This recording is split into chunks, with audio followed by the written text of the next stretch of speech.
Pendant le trajet en car de Hambourg à Neustadt, port situé dans la baie de Lübeck, M. Vuillet, ancien détenu de Neuengamme, a évoqué ses souvenirs. Je m'appelle Albert Vuillet, non pas Durand ou Dupont. Je suis arrivé à Neuengamme le 31 juillet 1944 et j'ai été immatriculé sur le numéro 40 710. Après quelques jours de quarantaine au camp central, j'ai été affecté au commando de Brême, Kriegsmarine, où nous sommes arrivés le 15 août 1944. Bien que mon père. Les Allemands qui avaient fait des bases sous-marines le long de l'Atlantique, le navire est une cible facile pour l'aviation, se sont dépêchés de construire aux estuaires de la Vézère, de l'Elbe et d'autres fleuves des bases pour mettre à l'abri leurs sous-marins. Et donc à Brême, il y avait deux bases sous-marines en construction. Il y avait Bremenfarge, appelée base Valentin, et Brême Kriegsmarine, appelée base Ornis. Je travaillais à un pont roulant, un crâne, et eu de la chance parce que c'était le crochet du pont roulant qui faisait le travail, alors que mes camarades qui étaient à la pelle ou à la pioche n'avaient pas de crochet, eux, pour tenir le manche de la pelle ou le manche de la pioche.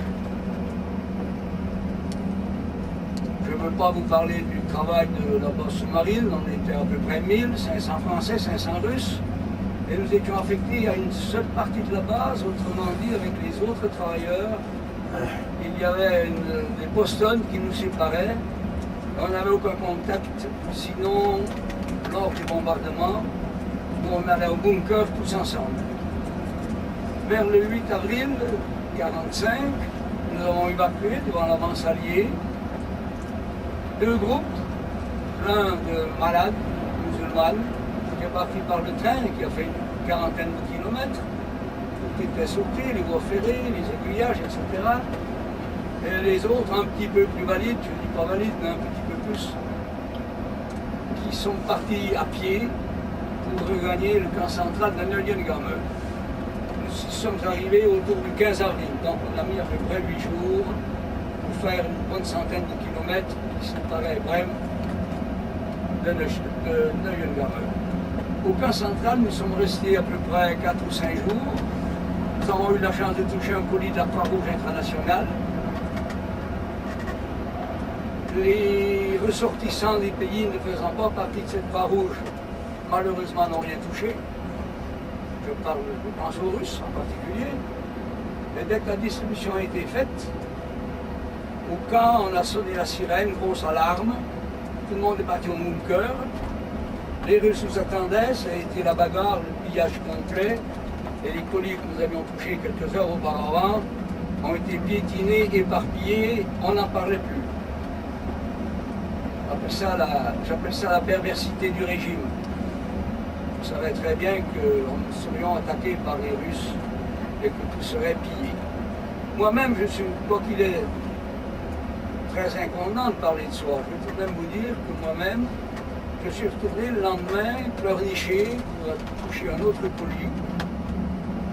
On m'en a donné un autre, un colis de 5 kilos. J'ai gardé les 5 paquets de cigarettes et j'ai laissé le reste sur place, sinon j'aurais été attaqué. Et dans les 5 paquets de cigarettes, si ma mémoire est bonne, il y avait Lucky Strick, Camel, Chesterfield, Philips Morris et Marlboro. Arrivé à Lübeck, nous avons quitté Neuengamme autour du 20 avril, nous sommes arrivés à Lübeck par le train, nous avons été embarqués sur des bateaux, sur un bateau, dans les cales du fond. Donc parler de la tragédie de Lübeck c'est très difficile parce qu'on n'a rien vu, on n'a fait que d'entendre, et puis de savoir 15 jours après ou 3 semaines après ce qui s'était exactement passé.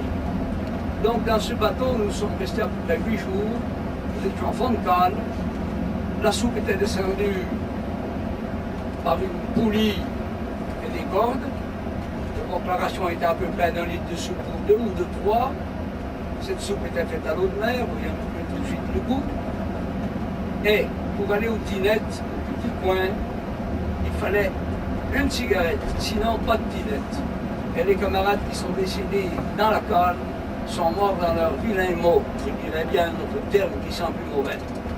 C'était affreux, affreux, l'atmosphère, la bagarre, enfin, je ne peux pas en dire plus. Et au bout d'une huitaine de jours, donc autour du 28 avril ou 27 avril, nous avons changé de bateau, nous sommes montés sur ce fameux transatlantique qu'on appelait le Cap Arcona, qui était immense, immense. C'est un bateau qui, avant la guerre, faisait la liaison Hambourg, Amérique du Sud, Rio de Janeiro, le Plata, Buenos Aires, etc.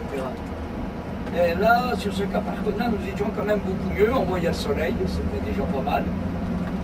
On était dans des cabines, on couchait par terre, c'est vrai, mais c'était quand même des cabines de luxe, puisque ce bateau était un transatlantique de luxe.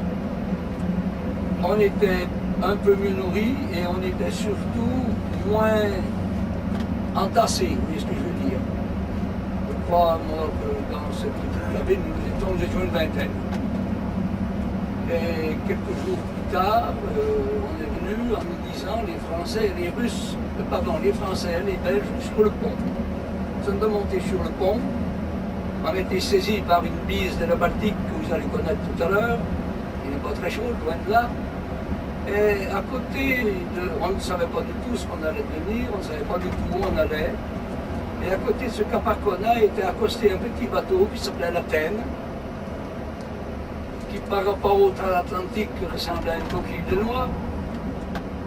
Et nous pensions aller à une mort certaine. Vu qu'on quittait quand même un bateau qui pour nous était une sécurité, vu la dimension du pont, vu l'immense coque de ce navire, et nous avancions à petits pas entre deux rangées de SS et les chiens, et voilà. Et nous sommes arrivés à l'embarcadère, un petit embarcadère qui descendait à cette Athènes. J'étais avec mon ami Marius Bardet, qui n'est pas là, malheureusement, Marcel Moureau, qui n'est pas là non plus, Raymond Baudet, qui est ici, mais certainement dans l'autre convoi. Et nous sommes descendus dans ce bateau, l'Athènes. Moi-même, je me suis débrouillé pour rester dans l'entrepont. J'avais tellement connu la cale du fond sur le premier navire où nous étions, que je m'étais débrouillé pour ne pas descendre tout en bas. Et nous sommes restés là, disons 2 jours, peut-être 3 jours. Et l'après-midi, on a entendu le bombardement. Le bateau était secoué par certainement une bombe qui a tombé dessus ou peut-être à côté. Et je me souviens qu'on a demandé à quelques-uns de nos camarades qui étaient encore enrayés, parce que nous sommes rentrés à Neuengamme, on nous a habillés en civil, on nous a enlevé nos habits que nous avions touchés au mois d'août, la chemise et le veste, et nous avait donné des civils. Et il y avait quelques camarades qui étaient donc en zèbre encore, enrayés. On les a fait monter sur le pont. Nous-mêmes, nous nous demandions bien pourquoi, mais en fait c'était certainement pour faire des signes à l'aviation anglaise qui croyait que ces bateaux étaient remplis de soldats qui partaient en Suède ou en Norvège pour continuer la lutte, d'après ce qu'on nous a dit beaucoup plus tard. Et à un moment donné, nous sommes montés sur le pont de cette Athènes. Je rends un hommage à l'équipage et au capitaine qui a ramené l'Athènes qui était en baie de Lübeck au port. Ce petit port s'appelait Neustadt et Holstein, on va voir tout à l'heure. Alors que dans les 2 autres bateaux, le Tilbeck et le Cap Arcona, on nous a dit plus tard que l'équipage avait pris les bateaux de sauvetage, les PSS, et avait laissé tous les camarades en pleine mer. Ces bateaux ayant été incendiés, et la plupart des camarades sont morts noyés, mais souvent, avant d'être noyés, carbonisés, malheureusement. Le total des noyés, des victimes de ce 3 mai 45, le monument porte 7300 morts. 7300 morts. C'est la plus grosse catastrophe maritime de tous les temps. dont malheureusement on ne parle à mon avis pas assez, ou même pas du tout.